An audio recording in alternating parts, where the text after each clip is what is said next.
Boa noite, professora. Estamos aqui para gravar um vídeo sobre alteração solar queratófagos e está aqui com o nosso amigo Gustavo, nosso amigo Patrícia, nosso amigo Bruno, nosso amigo Tassiane e a minha pessoa, Saulo. O tema que vamos falar hoje é sobre alteração celular queratófagos.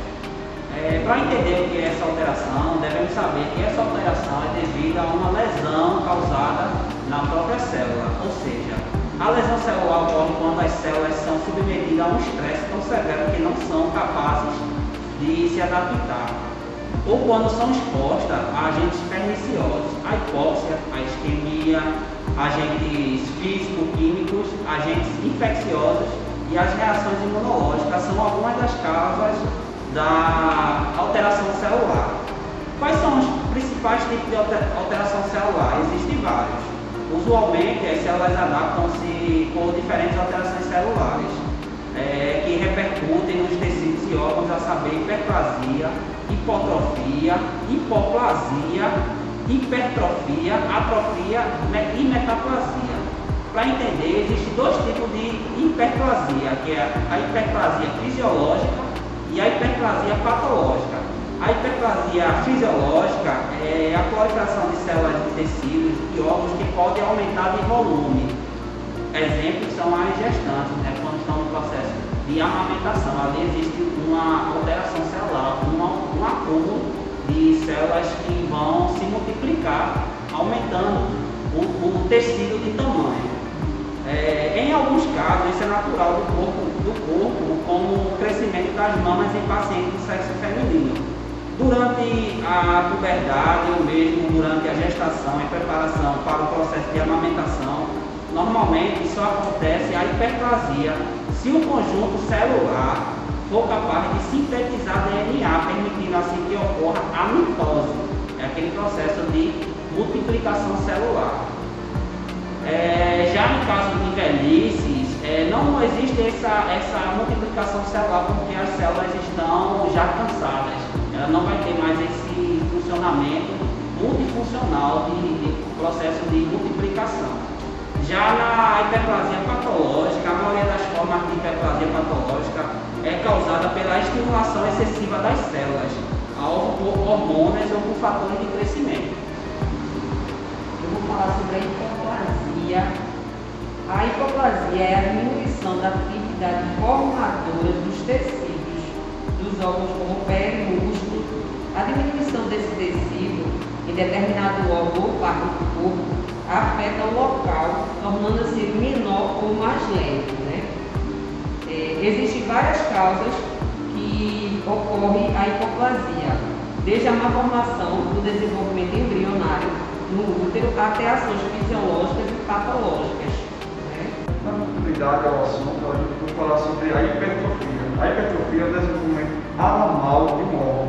Hipertrofia das funções celulares provoca o aumento das células e órgãos afetados. Para correr a hipertrofia, deve-se entender algumas exigências. Primeiro, o fornecimento de oxigênio e de nutrientes deve ser maior para suprir o aumento das exigências celulares. Além disso, as células devem ter suas organelas e sistemas enzimáticos íntegros. Por isso, células lesadas não podem se hipertrofiar.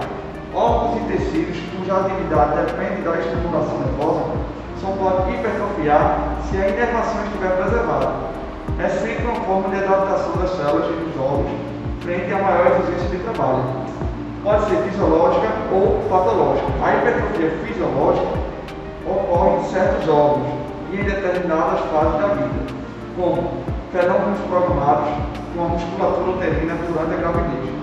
As hipertrofias patológicas aparecem como consequência de estímulos variados, como exemplos, as hipertrofias do miocárdio, quando a sobrecarga do coração por aumento da pressão e do volume sanguíneo. O aparelho cardíaco sofre hipertrofia.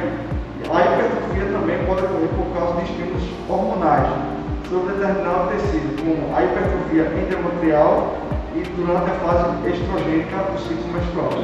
Hipotrofia e atrofia fundamentam-se na redução quantitativa dos componentes estruturais e das funções celulares,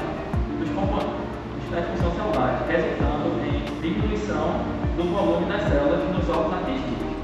é uma forma de resposta adaptativa da célula, que podem ou não ocasionar lesões adaptativas às novas condições impostas pelo órgão ou organismo. Ela consiste na redução do tamanho celular. A redução de células se reflete também na redução do tecido e dos órgãos afetados. Eu vou falar um pouco sobre metaplasia, que é uma alteração reversível quando uma célula adulta, seja ela epitelial ou mesenquimal, que pode ser substituída por outro tipo de célula. Também pode ser interpretada como uma tentativa do organismo de substituir um tipo de célula exposta a um estresse. Temos um exemplo de metaplasia, que é o epitelial pseudoestratificado, columnar ciliar, como uma célula califorme do trato respiratório e também tem algumas deficiências que a vitamina A. A doença do refluxo, gastroesofágico. A metaplasia também ocorre em células do tecido conjuntivo com a formação de cartilagem, tecido epitoso ou osso, tecidos mesenquimais em tecidos que originalmente não possuem esses elementos.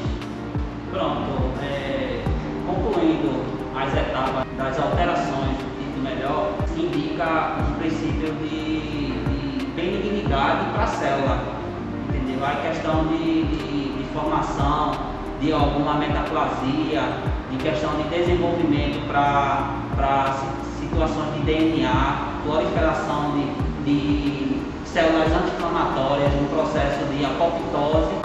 Estamos aqui no final do nosso trabalho, quero desde já agradecer a professora por toda a